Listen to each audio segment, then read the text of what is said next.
book of Habakkuk, chapter 2. In the second year of Nebuchadnezzar's reign, the king had dreams, which left his spirit deeply troubled, and he could no longer sleep. The king then summoned the magicians, astrologers, sorcerers, and Chaldeans to explain his dreams to him. They came and stood before the king. "I have had a dream, and my spirit is anxious to understand it. O king, live forever. Tell thy servants the dream, and we will show the interpretation. The thing is gone from me. If you will not make known unto me the dream with the interpretation thereof, ye shall be cut in pieces, and your houses shall be made a dunghill. But if ye show the dream and the interpretation thereof, ye shall receive of me gifts and rewards and great honor. Therefore show me the dream and the interpretation thereof. Let the king tell his servants the dream, and we will show the interpretation of it. I know of certainty that ye would gain the time, because ye see the thing is gone from me. But if ye will not make known unto me the dream, there is but one decree for you. For ye have prepared lying and corrupt words to speak before me, till the time be changed. Therefore tell me the dream, and I shall know that ye can show me the interpretation thereof. There is not a man upon the earth that can show the king's matter. Therefore there is no king, lord, nor ruler that asks such things at any magician or astrologer or Chaldean. And it is a rare thing that the king requireth, and there is none other that can show it before the king, except the gods whose dwelling is not with flesh." The king was enraged, and commanded the destruction of all the wise men of Babylon. The decree was issued to slay the wise men, and they sought Daniel and his companions to be killed. Daniel responded with wisdom to Arioch, the captain of the king's guard, who was tasked with executing the wise men of Babylon. "Why is the king's decree so urgent?" Arioch explained the situation to Daniel. Daniel then approached the king, requesting time to reveal the interpretation. Daniel returned home and informed Hananiah, Mishael, and Azariah, his companions, that they should seek mercies from the God of heaven concerning this mystery, so that Daniel and his companions would not perish with the rest of the wise men of Babylon. Then was the secret revealed unto Daniel in a night vision. Then Daniel blessed the God of heaven. Blessed be the name of God forever and ever. For wisdom and might are his, and he changeth the times and the seasons. He removeth kings, and setteth up kings. He giveth wisdom unto the wise, and knowledge to them that know understanding. He revealeth the deep and secret things. He knoweth what is in the darkness, and the light dwelleth with him. I thank thee and praise thee, O thou God of my fathers, who hast given me wisdom and might, and hast made known unto me now what we desired of thee, for thou hast now made known unto us the king's matter.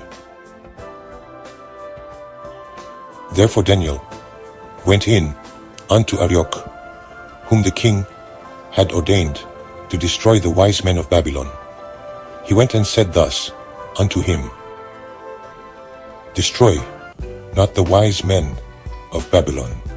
Bring me in before the king, and I will show unto the king the interpretation. I have found a man of the captives of Judah that will make known unto the king the interpretation.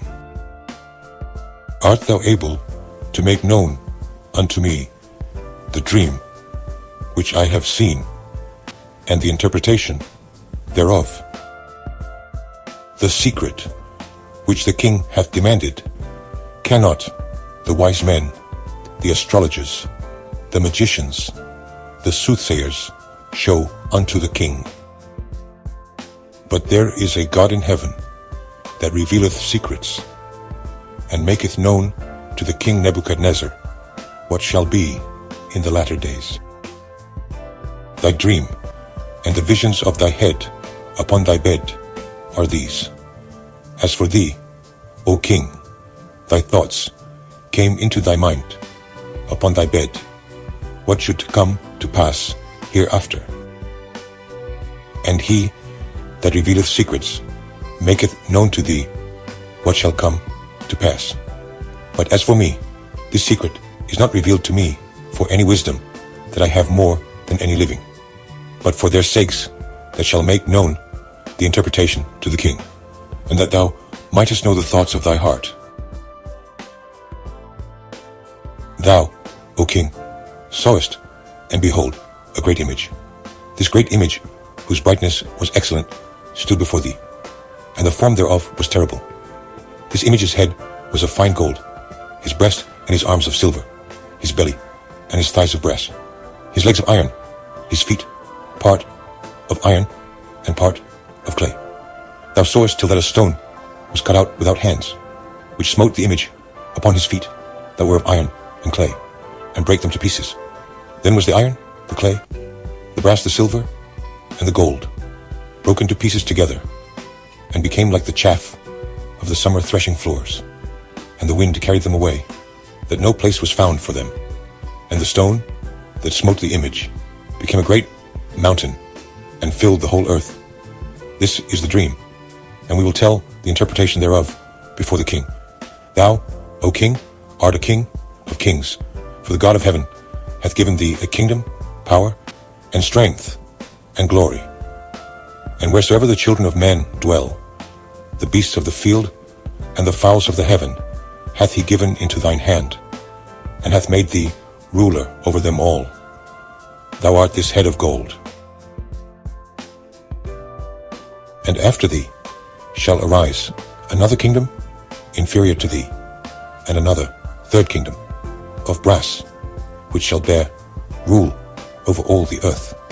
And the fourth kingdom shall be strong as iron, for as much as iron breaketh in pieces, and subdueth all things. And as iron that breaketh all these, shall it break in pieces and bruise. And whereas thou sawest the feet and toes, part of potter's clay, and part of iron, the kingdom shall be divided. But there shall be in it of the strength of the iron, for as much as thou sawest the iron mixed with miry clay. And as the toes of the feet were part of iron and part of clay, so the kingdom shall be partly strong and partly broken. And whereas thou sawest iron mixed with miry clay, they shall mingle themselves with the seed of men, but they shall not cleave one to another, even as iron is not mixed with clay. And in the days of these kings shall the God of heaven set up a kingdom, which shall never be destroyed. And the kingdom shall not be left to other people, but it shall break in pieces and consume all these kingdoms, and it shall stand forever. For as much as thou sawest that the stone was cut out of the mountain without hands, and that it brake in pieces the iron, the brass, the clay, the silver, and the gold, the great God hath made known to the king what shall come to pass hereafter, and the dream is certain, and the interpretation thereof sure. Then the king Nebuchadnezzar fell upon his face, and worshipped Daniel, and commanded that they should offer an oblation and sweet odors unto him. Of a truth it is, that your God is a God of gods, and a Lord of kings, and a revealer of secrets, seeing thou couldest reveal this secret. Then the king made Daniel a great man, and gave him many great gifts, and made him ruler over the whole province of Babylon, and chief of the governors over all the wise men of Babylon. Then Daniel requested of the king, and he set Shadrach, Meshach, and Abednego over the affairs of the province of Babylon. But Daniel sat in the gate of the king,